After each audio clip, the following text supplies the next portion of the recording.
remember how NTS activates it.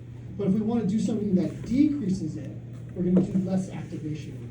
But the bottom line is you're going to raise the sympathetic activity over here, and then decrease parasympathetic activity. That's what you want to do whenever you have a drop in the mean arterial pressure. It's you're going to raise sympathetic activity, and then you're going to decrease parasympathetic activity. So the consequences of this, when you do this as a compensatory response, is that the drop in parasympathetic activity, the main effect is going to be upon our heart rate. The heart rate is going to be able to increase as a result of this, because the parasympathetic activity is going to the pacemaker cells. Remember that? And that parasympathetic activity going to the pacemaker cells is what will slow you down, and it's also going to the conductive pathways. So the heart rate goes up because the pacemaker cells are less inhibited or slowed down, inhibited by the parasympathetic activity and the conductive pathways. Conductive pathways are also less inhibited by the parasympathetic nervous system. So as a result, you're going to speed up the activity. This is how you speed up the heart. Now, speeding up the heart is not going to be sufficient enough, because remember, when we had this body posture change, we had our drop in our cardiac output. Remember, cardiac output is the product, heart rate times stroke volume. So we also got to do some additional effects where we get an increase in sympathetic activity going to the cardiovascular, to the heart here. And what happens there is that heart rate goes up, heart rate increases because the SNS input stimulates the SA node, and then that makes it basically beat faster. And also, I forgot to put it here in the parasympathetic side, you'll see the point in a moment. And then at the AV node, it's going to shortens the AV nodal delay. And then at the conductive pathways,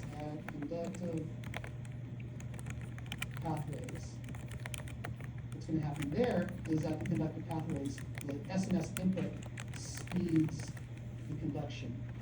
Action potential will loss, and the conduction of that action potential down those conductive pathways. So now we're going to be able to activate the tissue, the ventricular tissue, a lot faster. So these are contributing to increases in heart rate. I like that guy there. Heart rate. The sympathetic activity also does another thing too, but this time this is a sympathetic activity that's going to our ventricular myocytes. SNS input, increasing SNS input. What it's going to do is that it increases our stroke volume. And the reason why it increases the stroke volume is that SNS input will activate the muscle cells, the cardiac myocytes. And what I mean by activate, which is kind of like, that's not necessarily the best term, but people use it anyways. What I'm meaning by that is that we get an increase in calcium content inside the cells. Okay? So this, if you remember, this was considered an increase in contractility. So here we've increased our heart rate. We've also increased our stroke volume, and we highlight this here in yellow, so you can see that there. Increase our heart rate, increase our stroke volume. That's increasing our cardiac output. And remember, when we had this drop in our mean arterial pressure, we highlight this in pink over there, that drop in mean arterial pressure is what we're trying to defend. And the way to think about mean arterial pressure, for simplicity's sake, is that we have this heart here, and we're driving in blood into the aorta and there's elastic arteries. So there's an aorta, and that's where we have our mean arterial pressure being measured. And what we've just talked about is cardiac output. So we're talking about the blood coming out of the heart over here. This, okay? Downstream of the aorta, we get into the arterioles, right? do with the arterioles. And we had just been talking about in our previous lectures about arteriolar vasoconstriction and vasodilation. If I do vasoconstriction of the arterioles, what happens to blood flow going into the capillaries? Does it increase or decrease? Like vasoconstrict, decreases. Okay, so that's something we've been learning. But if I vasoconstrict the arterioles, what happens to the blood volume in the aorta? Vasoconstrict the arterioles, right? So right here, we're vasoconstricting these guys, vascular smooth muscle, vasoconstrict these guys, what's going to happen to the volume in the aorta? It increases. See that there? So the common issue that students face is that they'll look at this and go, oh, vasoconstriction, that's going to reduce the blood flow. Isn't that a bad thing? No, it isn't, because what we are trying to defend is mean arterial pressure. And so we would go ahead and vasoconstrict in a lot of vascular places. But we may not necessarily vasoconstrict here. We won't necessarily vasoconstrict to the coronary arterioles. But we're going to vasoconstrict because the significance about that is that that increases the amount of blood volume in the elastic arteries. So, increase in SNS, let me put it over there. It's an increase in SNS, SNS input to the arterioles. So what that does is that would cause vasoconstriction. Because that SNS input, that makes the vascular smooth muscle cells contract. And so then the significance about this is that this keeps more blood in the arterioles. So don't mistake this word here. Notice how I spelled it, arterial. So remember that stands for the elastic arterioles. We're not talking about arteriolars. We're talking about arterial side. So to summarize, basically it's this. So here's our arterioles over here. This. To increase cardiac output, putting more blood in. Cardiac output puts more blood in. Okay? And then when we vasoconstrict over here, there, vasoconstrict, what that does is that it keeps more blood in the arterial. Alright? So that's how we balance this. And so you and I are doing this continuously, and probably the things that are easy for us to really experience as we're doing these body changes is that you notice that you do these changes as you feel your heart rate. Sometimes when we do those body changes, you sometimes even feel the heart beating so strongly because you're doing those compensatory responses. When we go from a standing position to a laying position, we do the opposite, because there's one more thing that also happens, is that we get an increase in SNS input, this time to the veins. And the significance about that is that we have venoconstriction due to increase in SNS input. And the importance about this is that this raises peripheral venous pressure, and it also increases venous return from the periphery to the central venous pool. And then eventually, as you get more blood into the central venous pool, and diastolic volume goes in. See how that works? Pretty simple. Pretty simple. This is a basic compensatory response that we do all the time. Super simple. Okay, as you're finishing that up, go ahead and ask questions, and then you have to flip the page so you can get asked this question later. Yeah, all related to the decrease in venous pressure. Do not get confused by this fact over here. You do this vasoconstriction there, and you're going to go, oh my goodness, all these capillaries are not going to get perfused. So then, therefore, if that were true, then this tissue that's sitting over here, that tissue is then going to die, right? You think that this stuff over here is going to die as a result. It doesn't happen.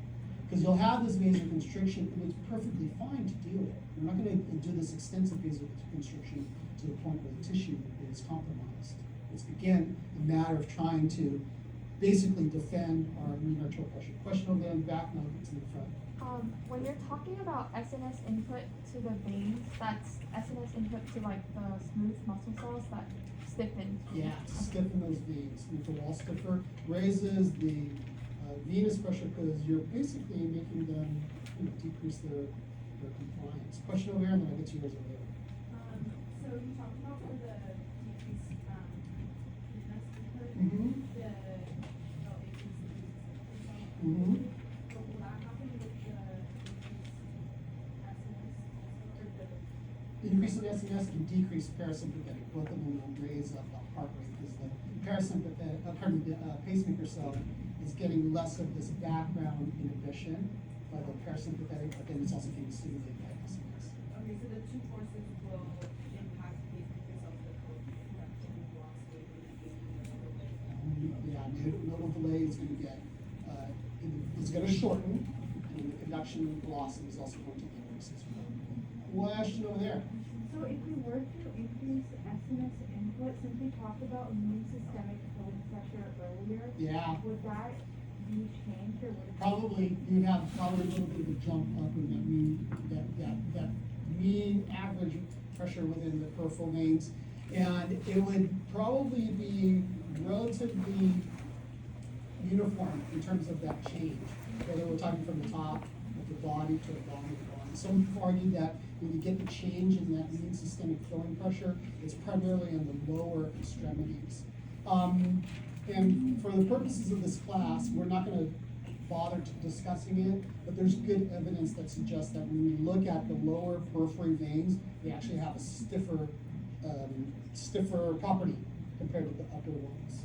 And when you do this increase in sympathetic activity, it even makes them more stiff too. It really raises the pressure down there. Over here at the top, there's no need to really stiffen them up because gravity allows that blood to flow down. So maybe it seems sensible that we would only selectively change the stiffness of the lower ones. Questions before we move on? Yeah, last question. Is the change, like the drop in NS activity and Mhm. increase in SNS, is that happening simultaneously? Yeah, it's happening simultaneously. So remember the organs that that were receiving the input from autonomic pathways.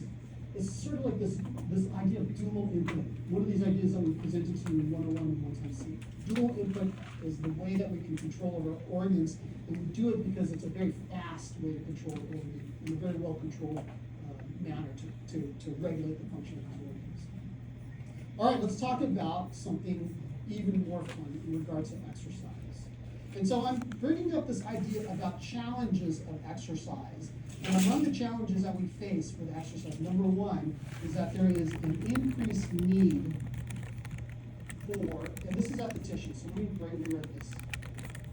Again, at the exercising tissues, there is an increased need for the following: oxygen, fuels like glucose, increased need to remove also wastes and acidity. And then also one more thing too as well, because I don't know how to classify this, it's not an actual animate object, but it's heat. We also need to get rid of heat out of our tissues. So we have this particular need. And one of the other things to consider is that the challenge that we have is that we have a limited blood volume. You and I have roughly 5 liters of blood in our total body. And it's not like you're going to try to grab some blood from somebody else as you're exercising. This is just essentially what we're going to be dealing with. And so one of the things to consider that we have to talk about is how is it that we're able to drive this blood flow from the heart selectively to the tissues, and at the same time ensure that we get the right blood flow still going up to the head.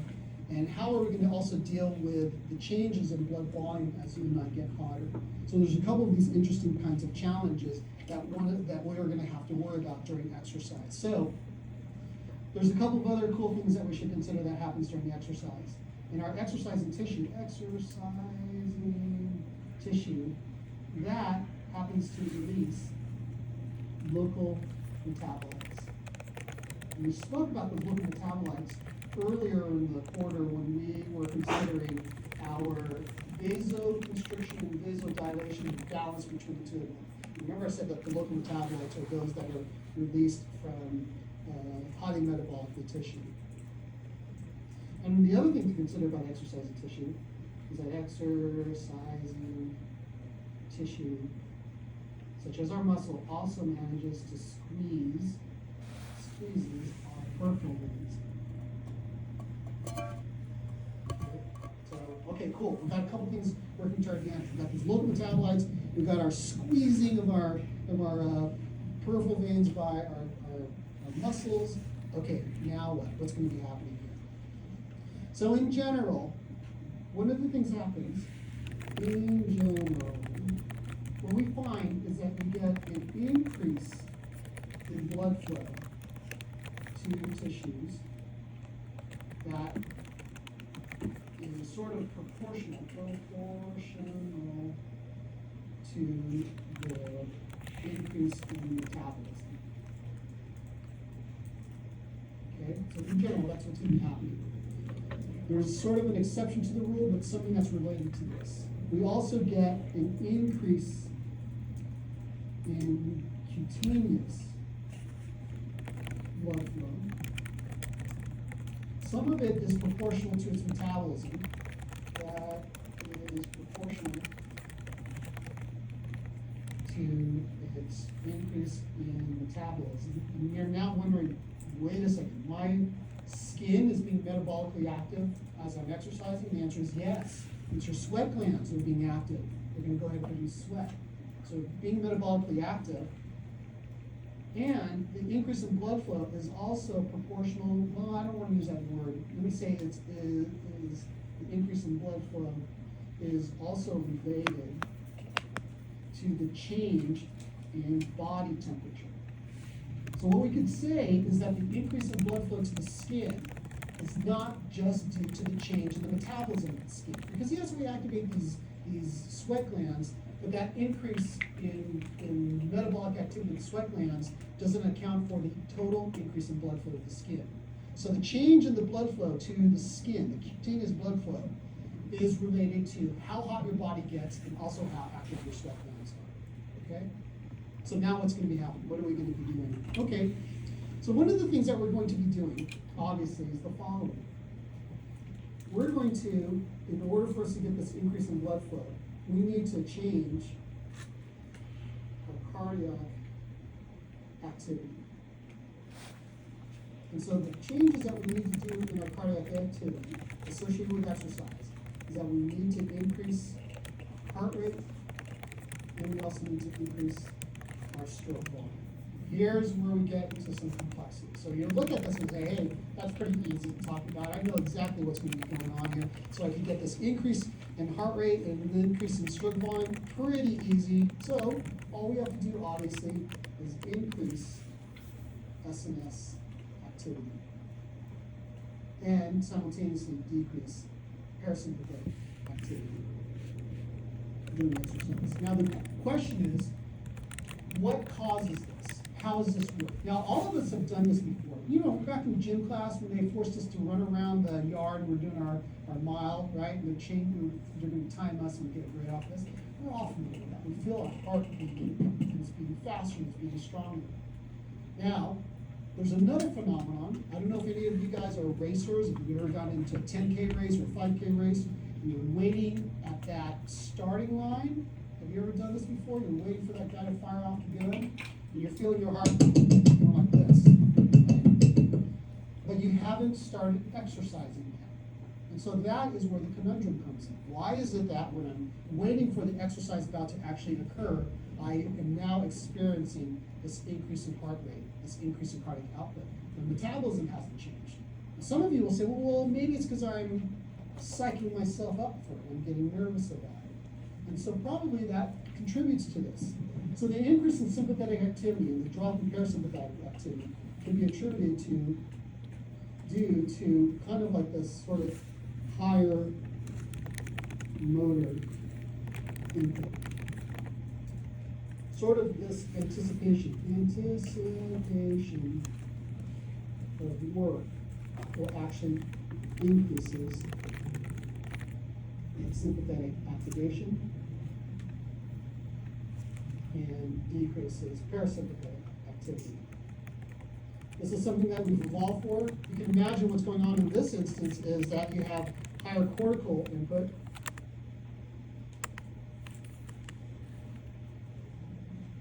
And then that's coming into the brainstem.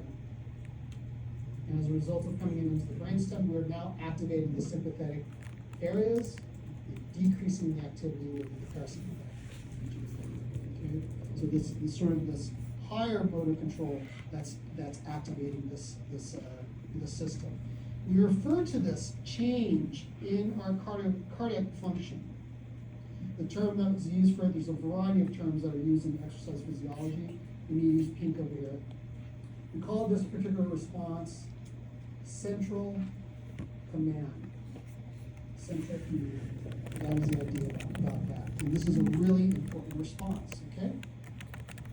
So what's then going to be happening there in response to the central command, and also as you begin to exercise, you raise up your sympathetic activity. You're raising up your sympathetic activity, and then you also begin to decrease your parasympathetic activity. And as you do these particular changes, you're going to see changes in two of our cardiovascular parameters, stroke volume, and then also our heart rate.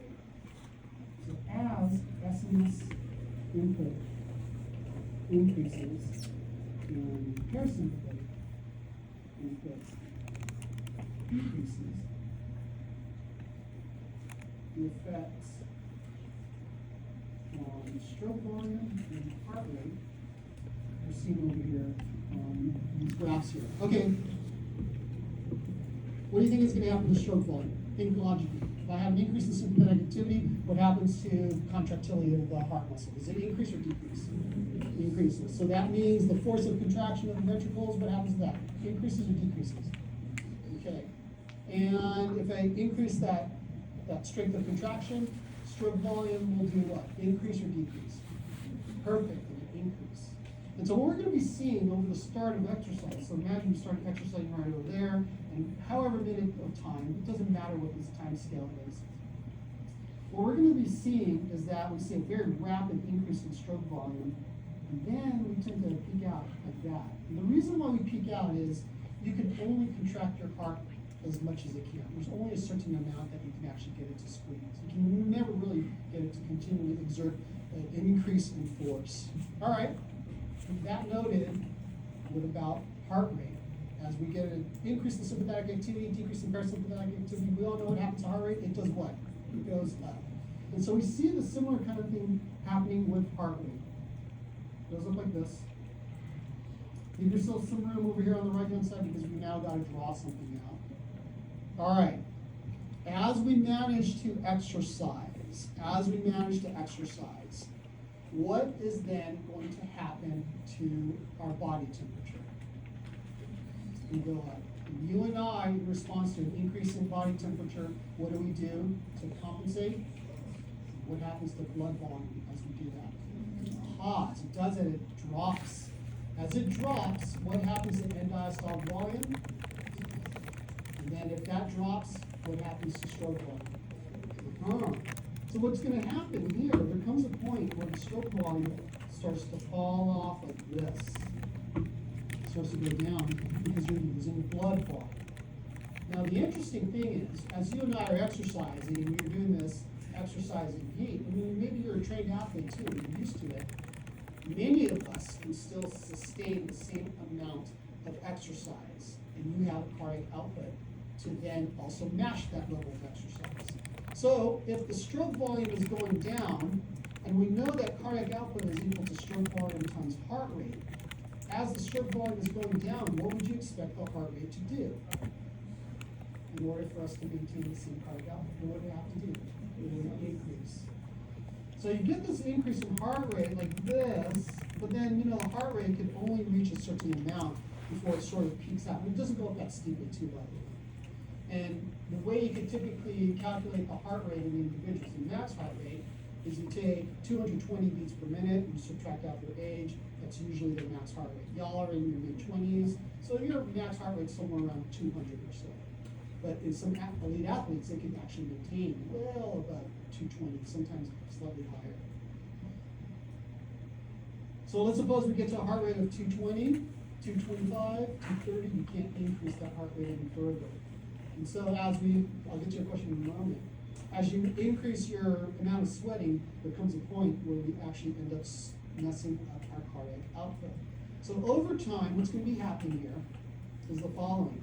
When we look at our cardiac output for a person exercising, initially their cardiac output would be some particular value here at rest, whatever it is. Well, let me use a smaller value.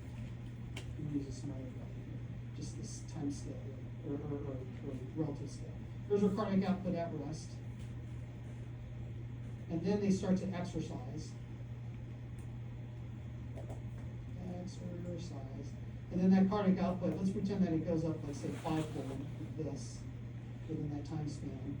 And hopefully they're going to be maintaining it. But then there comes a point where the cardiac output starts to fall off like this. Starts to really fall off. And the reason why we're starting to see the falling off of the cardiac output is that this is all due to volume loss, mainly sweating. So as you and I are exercising, if you drink water, you can basically slow down or attenuate the rate at which you have this loss in cardiac output. And when you have a drop in cardiac output, your performance suffers. You won't be able to perform to the same level. This is the reason why I say during endurance exercise, it's very essential that you continuously replenish yourself with fluids, whatever those fluids are. Remember at the start of the quarter, I was kind of joking with Leon, and I said, hey, you know what, it's okay to replenish yourself with beer, and I had to sort of step back with that. The reason is that in some studies, there were athletes who were replenishing themselves with beer during exercise, and they were advised, don't use beer, because beer's got alcohol, and it's bad for you. And then some would argue, well, wait a second, beer was sort of like is considered a food. It's a food in ancient cultures. And so later on, people will figure and say, well, maybe it is a little okay because at least they're getting their fluid intake if they're drinking their beer. But like I said, I'm not trying to advise you to drink beer as your fluid replenishment. It probably is not necessarily the best thing. So we see that this loss in cardiac output happens with sweating. If I allow a person to exercise in cold temperature, what we see is that this cardiac output will also decrease, but it decreases at a much lower rate of decrement like this. In colder outside temperatures. But then on the other hand, if a person is exercising in very hot temperatures, they might see failure very quickly, a lot earlier, and also very rapidly. So they might see something like that. Cardiac output would drop off in very hot temperatures. It's pretty neat to consider. Just recently, about 3 weeks ago, they had Ironman Hawaii, and the one who won the women's division, she's an athlete from Davis, not UC Davis, but from the Davis area. And over in Hawaii, when they do this exercise, they're exercising in super hot temperature. One of the things you'll note on the run portion of the competition is these constant water aid stations, if you will. And one of the things that she was doing during her run, she's actually an elite runner too. She was at Cal. She would go to the aid station. She would stop and then just drink up, and then she'd dash off, and she beat the hell out of the competition. But it's remarkable to consider that she put in a ton of time to ensure that she constantly hydrated herself. And so she never really experienced this kind of a drop in her cardiac output as a result of this. Now, some of you will say, well, wait a second, what about our venous return? What's going to be happening with our venous return during exercise? Okay, so let's consider this, and then we'll probably stop for the day. What about our venous return? Well, during exercise, as you can imagine, venous return increases with muscular contractions. Muscular contractions. And with that increase in the venous return, the advantage of that is that it increases our end diastolic volume. And as a result of having an increase in the end diastolic volume, individuals will also get a bigger stroke movement. Okay? One of the other things to consider is related to our contractility. With the increase in contractility, and you and I are getting a bigger stroke volume because the heart is beating with greater strength. One of the advantages of that is that the end systolic volume, remember this is the volume that's inside of the heart after a ventricular contraction, our end systolic volume, that is smaller than normal. That is actually beneficial because when you have a decrease in the end systolic volume, a drop in the end systolic volume causes the end systolic pressure in the ventricles to also drop. And as a result of that, that increases our venous return back to the heart, coming from peripheral veins into the central venous pool, and then from the central venous pool into the ventricle.